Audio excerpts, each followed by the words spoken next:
Tango Gameworks. They were taken over and revived by PUBG publisher Krafton, with plans to expand Hi-Fi Rush IP. So, I did not expect this to come back from the dead, but I suppose here we are, and I'm not going to complain. After abruptly... apologies, Amber V, the writer of this article, writes, after abruptly closing its doors in May this year to the shock of fans and fellow developers, Japanese game studio Tango Gameworks is set to resume its activities under Krafton. The South Korean publisher announced on August 12th that it has taken over Tango Gameworks and welcomed its employees with the cooperation of Microsoft and ZeniMax Media. Krafton also has plans for the Hi-Fi Rush IP, which it has acquired the rights to. Founded by Resident Evil director Shinji Mikami in 2010, Tango Gameworks quickly went on to be acquired by ZeniMax Media, the owner of Bethesda Softworks. From there, the studio developed the Evil Within series, Ghostwire Tokyo, and the universally acclaimed Hi-Fi Rush. In the meantime, the developer became part of Microsoft, which acquired ZeniMax Media in 2021. 2 years later, Shinji Mikami left Tango Gameworks, and in May 2024, it was suddenly announced that Tango Gameworks would be closing. Xbox executive Matt Booty called the closure a forward-thinking decision and hinted that it had to do with the studio remaining without a leader. However, fans and developers from around the world were not convinced, criticizing Microsoft harshly for unfair killing a prospective studio. But now, 2 months after Tango closure, Krafton has stepped in to take over, and it seems Microsoft has cooperation in the integration process and pledged to support the studio staff in resuming their work at the new company. Krafton already owns several development studios, including PUBG Studios, Bluehole Studio, Unknown Worlds, and Striking Distance Studios, and has produced titles such as PUBG Battlegrounds, New State Mobile, Terra, and the Callisto Protocol. In the announcement, Krafton emphasizes that this is their first major investment in the Japanese game market and an important part of their global strategy. The decision to bring Tango Gameworks on board was apparently driven by Krafton's assessment of the studio's originality and game-making skills. Who would have thought? In taking over the business, Krafton also took over the rights to the Hi-Fi Rush IP from Microsoft, which it plans to expand through future projects. However, these organizational changes are not expected to bring any changes to the existing Hi-Fi Rush, The Evil Within, or Ghostwire Tokyo, which are a part of Microsoft's catalog.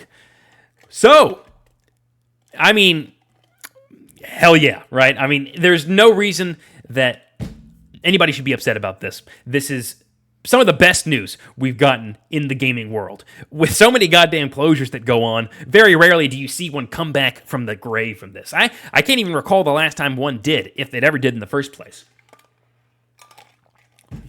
And this one was especially tragic, because I played it. It was one of my favorite games of that year. It was absolutely amazing. It took you back to the days of mid-2000s, Saturday night-like PlayStation 2 games, ones that were just fun action-adventure. You whacked a bunch of bad guys.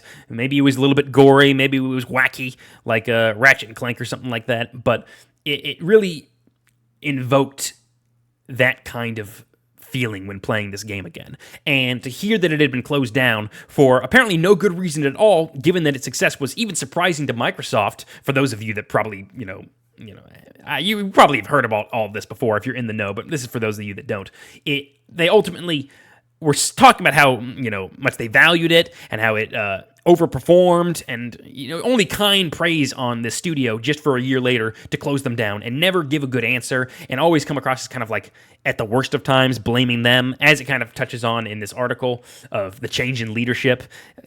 The games they were putting out since he left was Hi-Fi Rush. They were able to get that out, and it was amazing. So clearly it wasn't a matter of that. It was, you were trying to cut costs. You probably made too many acquisitions, like with your Activision Blizzard one, and you wanted to save money somewhere. And you decided, because you're pretty soulless, that you're going to cut this studio's legs out from under it, despite the fact that it had performed well.